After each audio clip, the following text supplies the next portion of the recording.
Now let's try to complete the thermal physics today. And I am going to repeat my point again. Okay, these lectures are only the revision lecture. If you need something in detail, you can go to my channels and review the videos from there. The explanatory lectures are there. I'm only quickly going through the questions so that you can understand how to work on these questions. How to attempt the exams question, those are also present on my channel. So let's continue with the thermal physics.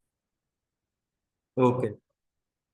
So to well think that distinguish between the properties of solid, liquids, and gases. Oh, one thing we can do is, okay, I can open up the book and show you these points from there. So start में से distinguish between the properties of solid, liquid, and gases. हम solid की properties की बात करते हैं तो rigid, fixed shape, fixed volume, cannot be squashed, not rigid, not fixed, cannot be squashed. Gases, not rigid, not fixed, no fixed volume and can be squashed. Shape जो है उसकी जो है यहाँ पे लिखा है शेप ऑफ द कंटेनर, मतलब आइस की टर्म्स में बात करें, नॉर्मली जो सॉलिड की शेप होती है इट रिमेन्स कांस्टेंट, वो चेंज नहीं होती है. They both take the shape of the container. On the contrary gases के अंदर जो है they fill up the whole container. जो है लिक्विड्स हैं क्योंकि उनका वॉल्यूम फिक्स होता है, तो only take the shape of the container whatever the area they occupy. अब इसके अंदर हम लोग एक और पॉइंट डिस्कस कर सकते हैं, जो विच know the terms of change in state between solid, liquid and gas. वो हम लोगों को पता है, सॉलिड, लिक्विड एंड गैस के अंदर जब चेंजेस होती हैं हमारे पास, वो नॉर्मली आपको पता होने चाहिए. Solid to liquid melting, evaporating, gas to liquid condensation, and later on it's solidifying. ठीक है. फिर हमारे पास नेक्स्ट पॉइंट इसने बोला हुआ है, know that the forces and distance between particles, atoms and motion of the particle. Solid में हम लोगों ने प्रॉपर्टीज डिस्कस की हैं कि सॉलिड में हमारे पास we have another table right here, कि सॉलिड में जब हमारे पास होती है they are packed close together.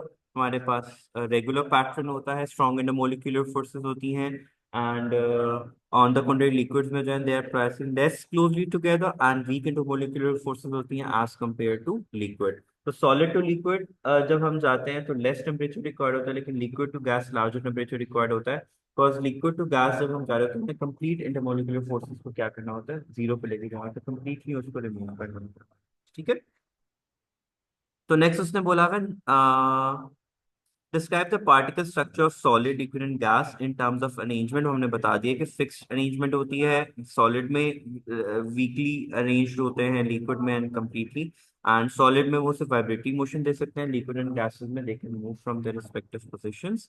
And जो है एब्सोल्यूट जीरो का कॉन्सेप्ट. ठीक है. Absolute zero is -273 degree C और 0 केल्विन, दैट पॉइंट और the temperature at which the kinetic energy of the molecules goes to zero, या least kinetic energy होती है उसके according to our syllabus point of view. Describe the pressure and the change in pressure in terms of gas, the motion of the particle in equilibrium with the surface area.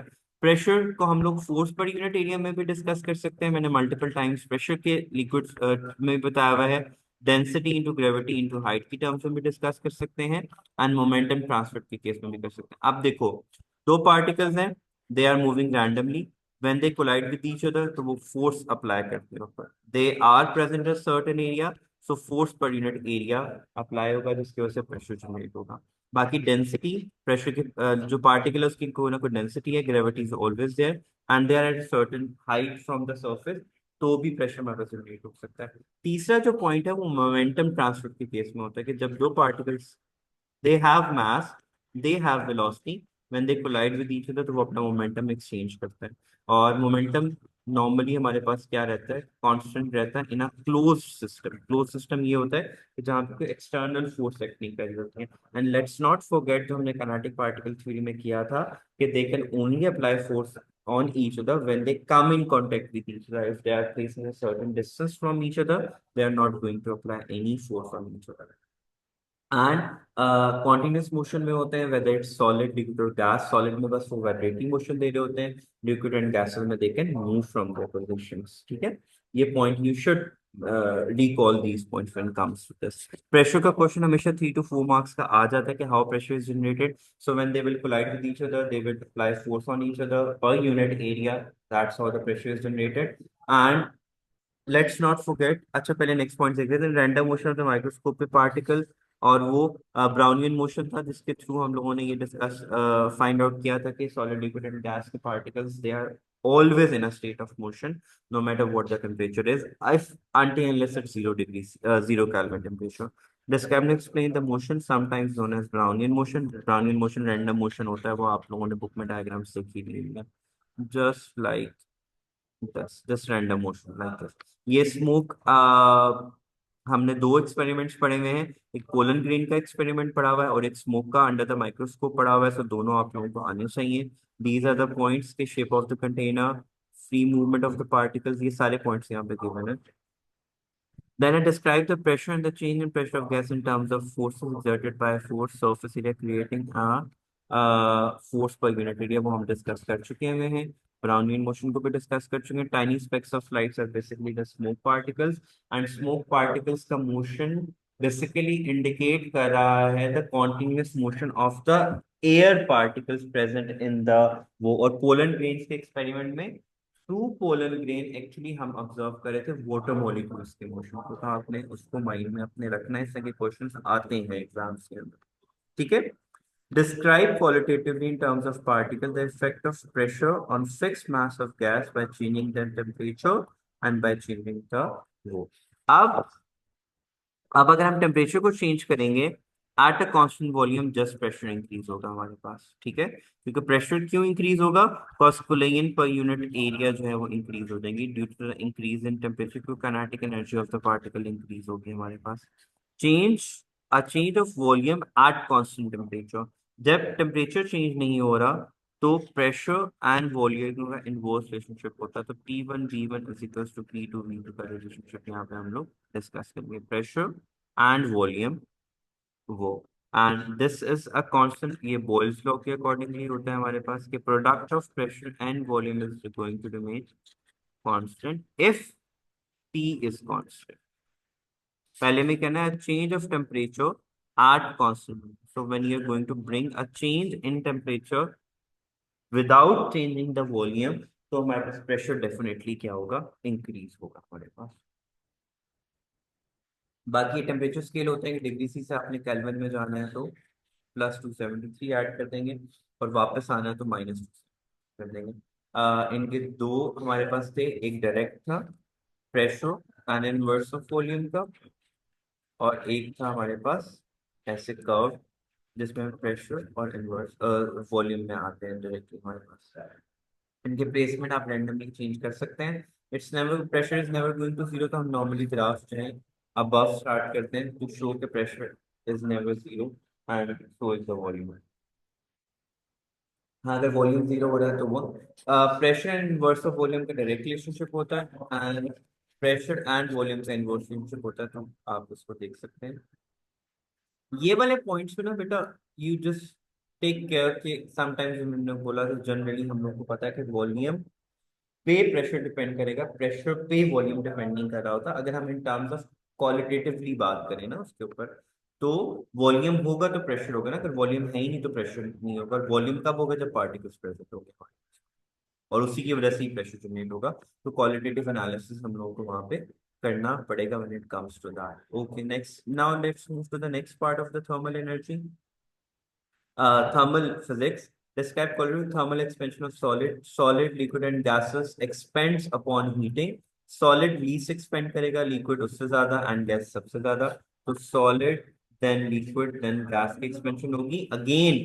क्यों? क्योंकि intermolecular forces की basis पे होता है. क्योंकि strong intermolecular forces हैं solid में, तो वो less expand करेगा then gas, liquid then gas. फिर describe everyday application of constant thermal expansion. तो वो आपके चैप्टर में बेतहाशा एग्जाम्पल तो उसमें आई हुई थी कि जब हम लोग उसके बारे में बात करते हैं. अच्छा, यहाँ पे टेम्परेचर स्केल्स भी आते हैं. आए क्योंकि वो वहाँ पे मेंशन आउट नहीं थे, बट टेम्परेचर स्केल्स के बारे में आपको आइडिया होना चाहिए. We have two fix points. Above fix point which is known as the 0 degree C and lower fixed point which is known as the 100 degree C। इसको steam point भी कहते हैं, इसको फ्रीजिंग पॉइंट हम लोग कहते हैं, या आइस पॉइंट भी हम लोग कहते हैं। Distance between these two is used to calibrate the thermometer. पहले 0 डिग्री C पे करेंगे एंड देन 100 डिग्री C पे लेके जो लेवल ऑफ लिक्विड होगा उसको डिवाइडेड बाय 100 कर देंगे to calibrate the thermometer. These are known as the fix point, zeros and 100 degree C। बाकी एब्सोल्यूट जीरो को हम लोग डिस्कस कर चुके हुए हैं। तो सेंस ये हमने पॉइंट डिस्कस, ये रहा वही जो मैं आपको कह रहा था कि pressure inverse of volume का ग्राफ ऐसे प्रेशर वॉल्यूम का वो नॉर्मली आई रिकमेंड स्टूडेंट्स के यहाँ से स्टार्ट हो। हाँ, ये वाला पॉइंट हम तब ले सकते हैं कि if there is no gas present तो कोई प्रेशर नहीं है। हाँ, जब जैसे वॉल्यूम इंक्रीज होगा तो प्रेशर भी उसके अकॉर्डिंग जो है वो इंक्रीज होगा और वो ग्राफ आता है। तो हम लोग ढूंढ रहे थे थर्मल एक्सपेंशन की एग्जांपल। तो थर्मल एक्सपेंशन की एग्जांपल में सबसे पहले जो हमारे पास आता है ये एग्जांपल आ जाएगी कि हम इस हुक को हीट अप करेंगे जिससे ये एक्सपेंड होगा और बॉल बाहर आ जाएगी। अगर हम इसको कूल डाउन करेंगे तो कॉन्ट्रेक्शन होगी, बॉल कभी भी बाहर नहीं आ सकती। ये रिवेट्स की एग्जांपल होती है। रिवेट्स को हम हीट अप करते हैं, उसमें पाइप्स को ऐड करते हैं। रिवेट हीट अप होने से एक्सपेंड होगा, पाइप्स इजीली उसमें प्लेस होंगे जब वो कूल डाउन होगा और एक्सट्रीमली स्ट्रॉन्ग कनेक्शन में आ जाएगा। ट्रेन ट्रैक्स में हम लोग टायर्स को हीट अप करते हैं, ट्रैक पे पुट करते हैं और फिर ये जो आपको एक क्लिप्स क्लैंप हो जाता है इसके ऊपर, तो हम इसको अपने यूज में करते हैं। ये बायोमेटालिक स्ट्रिप होती है, two materials with different expansion. मतलब अगर हम सेम अमाउंट ऑफ फीड देंगे तो एक ज्यादा एक्सपेंड करेगा, एक कम एक्सपेंड करेगा। तो इस तरह के केस में आप लोगों ने ना शेप याद रखनी, क्वेश्चन अक्सर आ जाता है। सी उसने यहाँ पे बोला हुआ है कि इनवर्ट जो है ना it's expand less than copper, copper expand more. तो जब टॉप मटेरियल ज्यादा एक्सपेंड करता है तो ऐसी शेप आती है, जब बॉटम मटेरियल ज्यादा एक्सपेंड करता है तो हमारे पास ऐसे अपवर्ड कर्व बनेगा। तो आपने ये याद रखना है, आई रिपीट, जब top material expands more than the lower material तो ऐसी शेप आनी है, the one shown in the diagram. If the bottom material expands more तो हमारे पास ऐसे अपवर्ड कर्व आना है। क्वेश्चन एग्जाम्स में ऐसे आ जाते हैं। बायोमेटालिक स्ट्रिप बेसिकली क्या होती है, it is made up of two materials which expands, जिनकी थर्मल एक्सपेंशन वेरी करती है upon giving the same amount of heat. ये बेसिकली थर्मल एनर्जी को कन्वर्ट करती है मैकेनिकल के अंदर। आपकी आयरन वगैरह के अंदर भी ये यूज हो रही है। जब ये हॉट अप होगा तो कनेक्शन जो है वो चूंकि एक्सपेंड होगा, कनेक्शन ब्रेकआउट हो जाएगा। जब ये कूल डाउन होगा वापस से कनेक्शन हो जाएगा। तो इस तरीके से हम इसको यूज कर सकते हैं। यहाँ पे उसके बायोमेटालिक के एग्जाम्पल्स भी हम यूज हुए होंगे। बाकी ये ब्रिजेस में हम लोग ये क्यों ऐड करते हैं, ताकि जब हीटअप हो और एक्सपेंशन हो तो रोड ब्रेक ना करे बल्कि ये एक्सपेंड होके वहां से यूज हो जाए। और बाकी कन्वेक्शन करंट तो आप लोगों को प्रीवियसली भी पढ़ाए हुए। कन्वेक्शन करंट क्या होती है, movement of hot and cold air particles. ठीक है, हॉट एयर अबव जाती है, ये हॉट एयर होगा और उसको रिप्लेस करती है cold air. Hot air less dense होती है और कोल्ड एयर जो है वो मोर डेंस होती है। तो this movement of hot and cold air is known as convection current, जिसको हम लोग ये थर्मल ग्लाइडर्स वगैरह उसमें यूज भी करते हैं। अब आ जाते हैं सिलेबस के ऊपर। ये एक्सपेंशन की एग्जांपल्स आ गई। Explain in terms the motion and arrangement of particles, the relative order और magnitude of expansion of solid, liquid and gas as the temperature rise. Discuss कर लिया हुआ है यहाँ पे।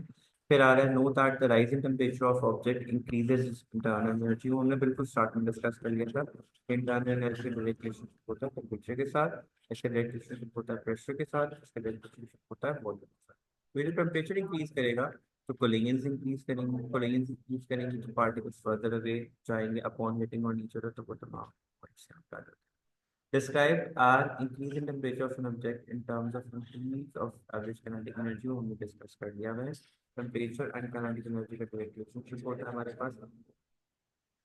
डिफाइन स्पेसिफिक हीट कैपेसिटी हम लोगों ने डिस्कस किया है। स्पेसिफिक कैपेसिटी को क्या कहते हैं, the amount of heat energy required to raise the temperature of 1 kilogram of substance to 1 degree C और 1 kelvin. This is specific heat capacity. ये एनर्जी होती है joule divided by kilograms into kelvin. एक heat capacity की term भी use होती है just on the safe side. Heat capacity is only Q divided by change of temperature. ये जो थीटा है ना, ये चेंज ऑफ टेम्परेचर को शो कर रहा है। Delta obviously change point, theta temperature को शो कर रहा है। तो heat capacity and specific heat capacity का रिलेशनशिप क्या होता है कि जो हीट कैपेसिटी होती है, सॉरी जो स्पेसिफिक हीट कैपेसिटी होती है, it is equals to heat capacity over mass, तो ये रिलेशनशिप याद कर लीजिएगा। Specific heat capacity solid and liquid, liquid की नॉर्मल स्पेसिफिक हीट कैपेसिटी जो होती है वो ज्यादा होती है एज कम्पेयर टू सॉलिड्स। और यहाँ पे एक पॉइंट याद रखना कि ऑब्जेक्ट्स जिनकी स्पेसिफिक कैपेसिटी जो है वो लार्जर होती है, it takes longer for them to heat up and cool down, ठीक है। और जिनकी स्पेसिफिक कैपेसिटी लोअर होती है वो easily heat up and easily cool down हो जाते हैं। तो ये पॉइंट आपको डिस्कस माइंड में रखना है। फिर है melting and boiling point in terms of energy without a change in temperature. आपको याद है कि जब भी चेंज ऑफ, हमने heating curve and cooling curve पढ़े थे। हीटिंग कर्व यूं आता है और कूलिंग कर्व हमारे पास यूं आता है। तो ये जो फ्लैट एरियाज आते हैं यहाँ पे टेम्परेचर कांस्टेंट रहता है, क्योंकि all of the energy required is being utilized to break the bond. ये होता है हमारे पास मेल्टिंग पॉइंट। और यहाँ से हम टेम्परेचर देख के उसको बता सकते हैं कि मेल्टिंग पॉइंट उसका क्या है। हम यहाँ से टेम्परेचर देख के हम बता सकते हैं कि उसका बॉइलिंग क्या है। तो हमारे पास जो शार्प एजेस होते हैं ये इंडिकेशन होती है कि ऑब्जेक्ट प्योर है, ठीक है। ये मेरे पास क्या होगा, अगर हम गैस से आ रहे हैं सबसे पहले ये कंडेंसेशन होगा। एंड यहाँ पे क्या आएगा हमारे पास, सॉलिडिफिकेशन और फ्रीजिंग, कोई भी टर्म आप यूज कर सकते हैं। ये चार स्टेट्स होती हैं जहाँ पे टेम्परेचर चेंज नहीं होता, क्योंकि इधर बॉन्ड ब्रेक हो रहे होते हैं या बॉन्ड मेक हो रहे होते हैं। तो यहाँ पे एनर्जी रिलीज होती है और यहाँ पे एनर्जी क्या होती है, गेन होती है। सब पॉइंट्स आप लोगों को याद होने चाहिए। I know it's not to digest, but shortly हम लोग इसको ऐसे ही डिस्कस कर सकते हैं। Melting and boiling temperature for water at standard atmospheric pressure. Liquid की अगर हम लोग बात करें तो वाटर के केस में 0 degree C and 100 degree C आता है, बाकियों को हमें याद करने की जरूरत नहीं है। कंडेंसेशन एंड सॉलिडिफिकेशन अभी हमने डिस्कस कर लिया। गैस वो बिल्कुल स्टार्ट में हमने किया था। डिस्क्राइब एवापोरेशन, अच्छा ये यहाँ पे भी आएगा। Describe temperature, surface area and movement of air और सब्स। तो ये इवेपोरेशन बेसिकली इन तीन चीजों पर डिपेंड कर रहा होता है, surface area, temperature and air movement. इनके सबके साथ इनका डायरेक्ट रिलेशनशिप है कि अगर टेम्परेचर इंक्रीज होगा तो इवेपोरेशन इंक्रीज होगी, सरफेस एरिया इंक्रीज होगा तो इवेपोरेशन इंक्रीज होगी, एयर मूवमेंट ज्यादा होगा तो भी इवेपोरेशन। एंड इवेपोरेशन की इटसेल्फ डेफिनेशन भी पता होनी चाहिए। इवेपोरेशन में हमारे पास क्या होता है कि particles from the surface gaining the enough kinetic energy from the surrounding would leave the surface, leaving behind the particles with low energy which causes cooling. The difference between evaporation and boiling क्या होता है, ये boiling fixed temperature पे होता है, throughout the liquid होता है and temperature dependent होता है हमारे पास। Evaporation only at the surface होता है, टेम्परेचर इंडिपेंडेंट होता है हमारे पास। एंड जो है बॉइलिंग में जो है बबल्स प्रोड्यूस होते हैं, एवापोरेशन में कोई बबल्स प्रोड्यूस नहीं होते हैं। तो ये डिफरेंसेस आपकी बुक में भी अच्छी तरीके से दिए हुए हैं। If I could find that out quickly तो मैं आपको वो भी शो करा देता हूँ कि इसमें कहाँ पे ये वो हीटिंग एंड कूलिंग का तो आपको पता होना चाहिए। यहाँ पे सॉलिड होता है, यहाँ पे सॉलिड प्लस लिक्विड होता है, यहाँ पे लिक्विड होता है, यहाँ पे लिक्विड प्लस गैस और यहाँ पे गैस होता है। ये स्टेट्स आपको याद रखनी चाहिए। If we are starting from gas तो यहाँ पे गैस होगी, यहाँ पे गैस प्लस लिक्विड होगा, यहाँ पे लिक्विड होगा, और अगर हम फर्दर जाएंगे तो लेकिन अगर यहाँ पे हम लिक्विड से स्टार्ट कर रहे हैं तो यहाँ पे लिक्विड प्लस सॉलिड होगा, और यहाँ पे सॉलिड होगा, यहाँ पे सॉलिड फर्दर कूल डाउन हो रहा होता है। इन डिफरेंसेस को आपको पता होना चाहिए कि वो कैसे काम है। ये आ गया। Boiling only happens at a boiling point. Evaporation occurs at all temperature. Liquid boils. It has to be heated. The kinetic energy of its particle must be increased. Evaporation happens when most energy particles escape. So evaporation takes energy from the substance or from the surrounding. Boiling happens throughout the liquid. It happens only at the surface. Boiling में bubbles produce होते हैं. Evaporation without bubbles नहीं produce होते हैं. बाकी evaporation को कैसे increase कर सकते हैं, हम उन points को discuss करें। And the last topic of our thermal physics में हमारे पास आ जाता है conduction, convection and radiation, which means हम किस तरीके से हीट एनर्जी को ट्रांसफर कर सकते हैं from solid to liquid to gas. Solid में हमारे पास क्या होती है, कंडक्शन होती है। कंडक्शन में क्या होता है, particle to particle energy transfer होती है, पार्टिकल मूव नहीं करता, only happen in solid. Describe thermal conduction in all solid in terms of atomic or molecular radius vibration and also in terms of movement of free electrons. यहाँ पे मुझे बस दो और डिफरेंस देखने होते हैं, कंडक्टर्स एंड इंसुलेटर्स में क्या फर्क होता है। जब कंडक्टर्स की बात करते हैं तो कंडक्टर्स में हमारे पास फ्री इलेक्ट्रॉन्स होते हैं। जब energy particle to particle transfer हो रही है तो at the same time free electrons उसको एनर्जी को फास्ट ट्रांसफर करते हैं। इंसुलेटर्स में ऑप्शन दिया कि उसमें सिर्फ particle to particle energy transfer होती है। Describe in terms of particles why thermal conduction is bad in gases and liquids mostly। तो आपको याद होगा कि जब हमने ये चैप्टर पढ़ा था तो हमने ये टेस्ट ट्यूब की एग्जांपल डिस्कस की थी कि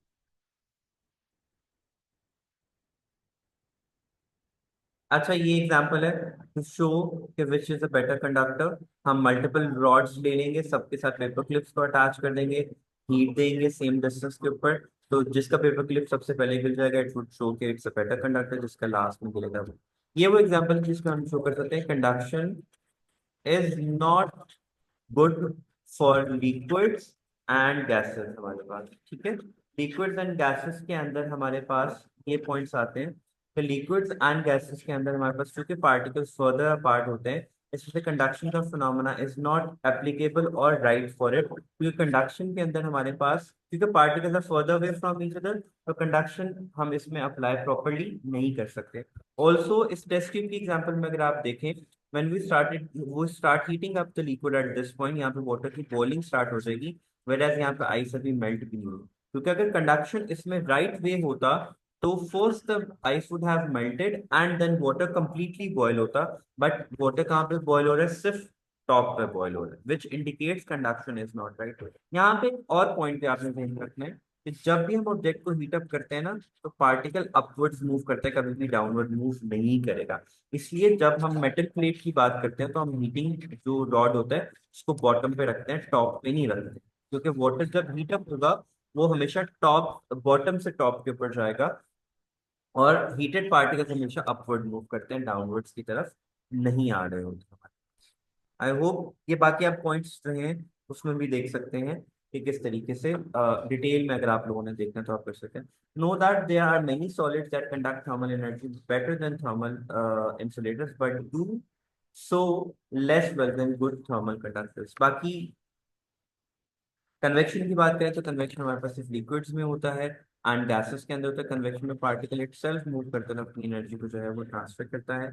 I don't see these points in the supplementary sections but still convection के पॉइंट्स आपको पता होने चाहिए। कन्वेक्शन जो है वो थ्रू आउट द लिक्विड होता है और गैसेस के अंदर भी होता है, उसमें पार्टिकल इटसेल्फ मूव करते हैं from one point two another.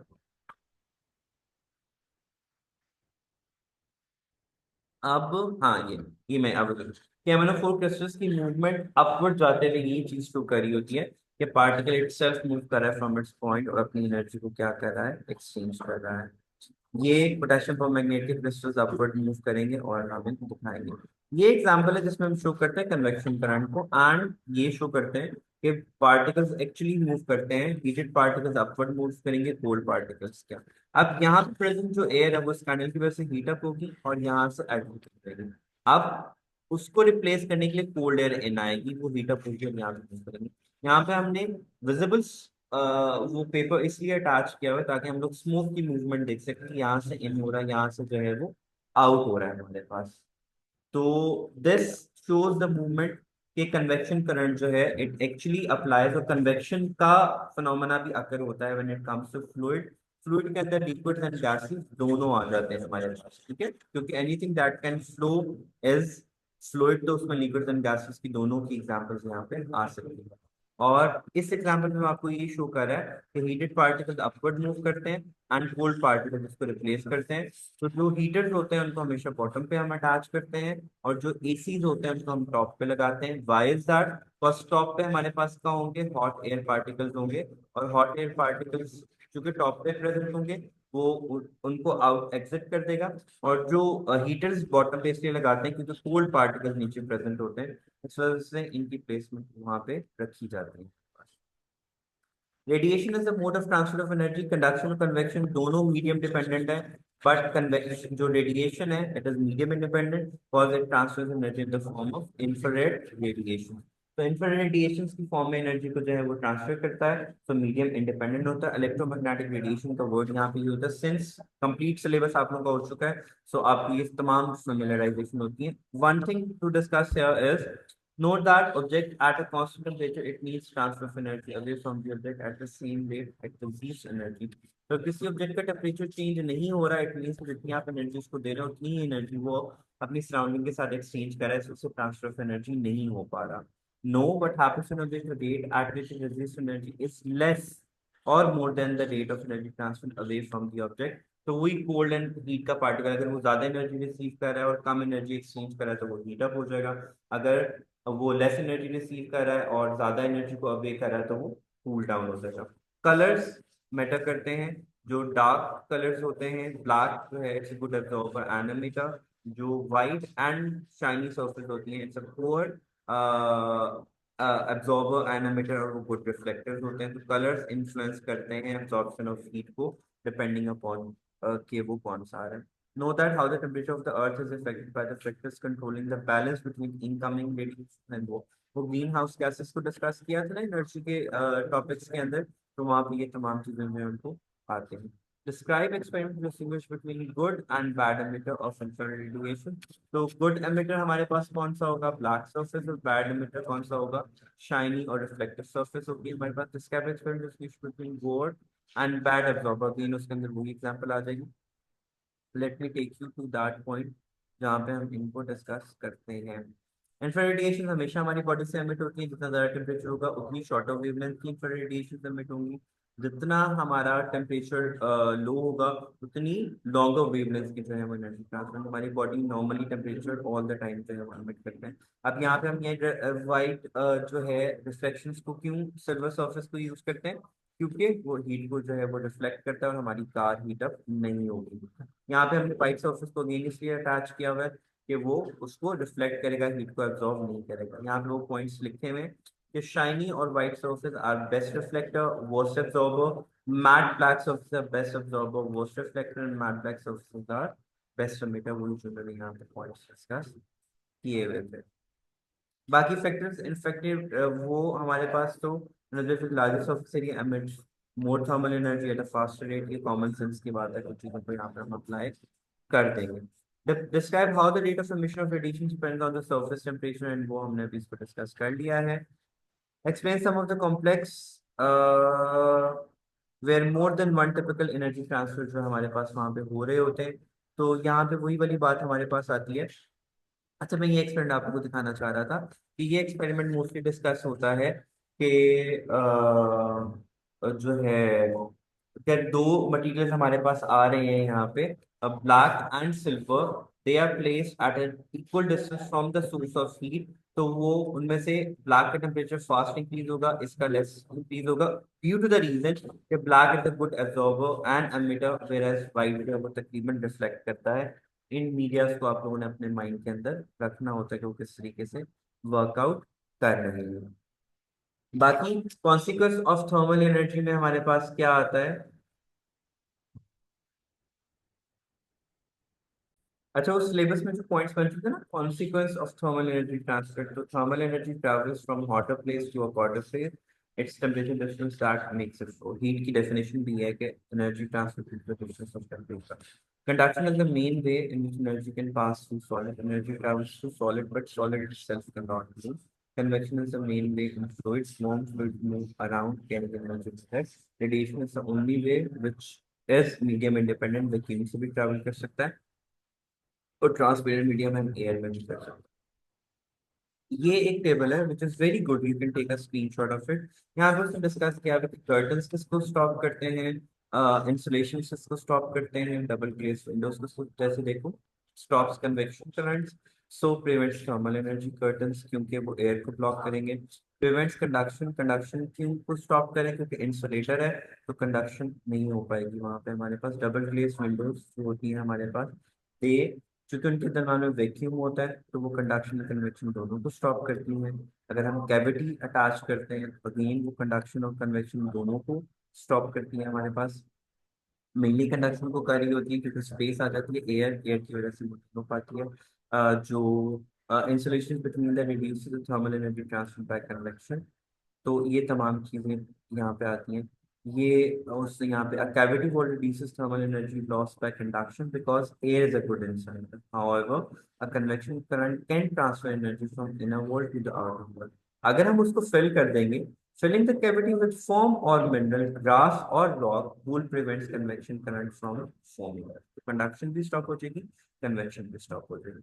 ये वैक्यूम फ्लास्क की मैं अक्सर एग्जांपल कहता हूँ कि आप इसकी से रिलेटेड क्वेश्चन आ जाता है। सो स्टॉपर सो हम लोग करें तो although we might say stop, यहाँ पे कहीं पे एक थ्योरी था which I normally refer look into it. तो उसमें आ जाता है हमारे पास,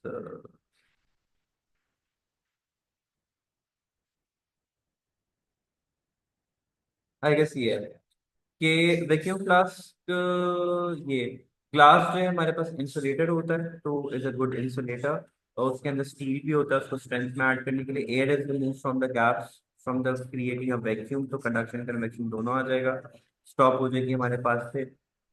सिल्वर कोटिंग रिफ्लेक्टिव होती है तो हीट को अंदर ही रखेगी, बाहर नहीं आएगा। स्टॉप पर इवापोरेशन से भी रोकता है, heat loss through convection and evaporation से हमें स्टॉप करता है। ये वो फिन्स वाली एग्जांपल है कि कैसे वाटर सिस्टम हमारे पास हीटिंग वो क्रिएट होता है। Thermal energy transfer and cooling system कैसे काम करेगा। Specific water flows through around the block to absorb thermal energy, water is a good choice as it has a very high specific heat capacity, तो वो longer time तो लेगा लेकिन वो longer time के लिए उसको रखेगा भी। Convection, as water is heated, a convection current flows in the direction shown by the arrows. The pump is used to speed up this flow. Conduction दोबारा आता है। Radiator has a metal fins, so the thermal energy is conducted to all parts of the radiator. Radiations कहाँ से होती है? The fins have larger surface area and black to increase the rate of thermal energy. बाकी वो जो would की example थी उन्होंने वुड में द हीटिंग इफेक्ट एक्सपीरियंस और cooking is almost entirely due to radiation. Air is a bad conductor and thermal energy transfer due to convection will heat the air above the fire. वो जो उसने syllabus में example discuss किया हुआ था ना, firing would and radiator in the car, वो ये एग्जांपल है हमारे पास जिसको मैंने अभी आपको डिस्कस कराया है just right now. So that is the end of thermal physics. Again, हमने quickly review किया और वो just syllabus पे भी हम हमारे पास। Okay, see you in the next one.